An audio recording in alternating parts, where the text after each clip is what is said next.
to switch off the expansion of senseless economic activity, the needless uses of electrical power, or the global industries of resource extraction incited by 24/7 capitalism.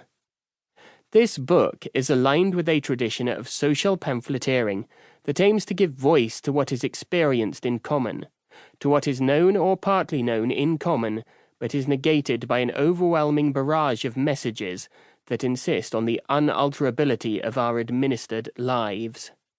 Many people on a daily basis have a visceral grasp of the immiseration of their lives and hopes, but may only have a hesitant awareness of how widely their insights are shared with others.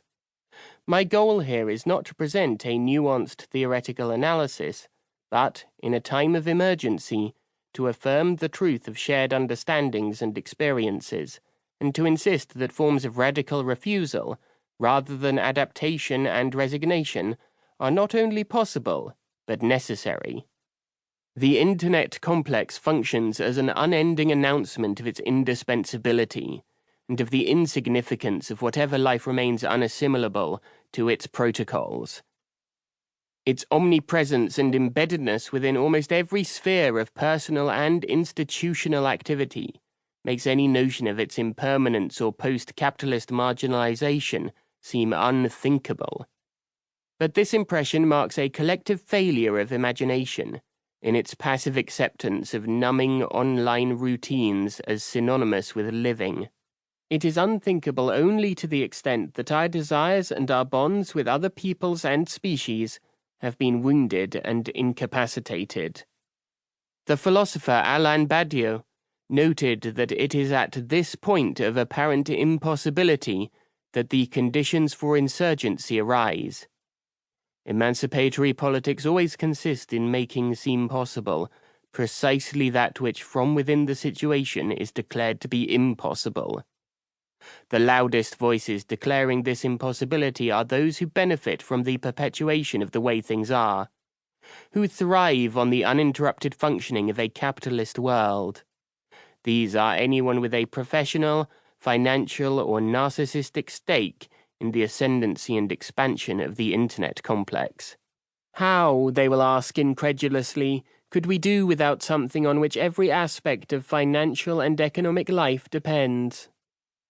Translated, this question is actually, how could we possibly do without one of the core elements of the techno-consumerist culture and economy that has brought life on Earth to the edge of collapse?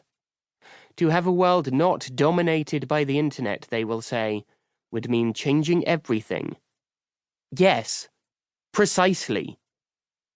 Any possible path to a survivable planet will be far more wrenching than most recognize or will openly admit.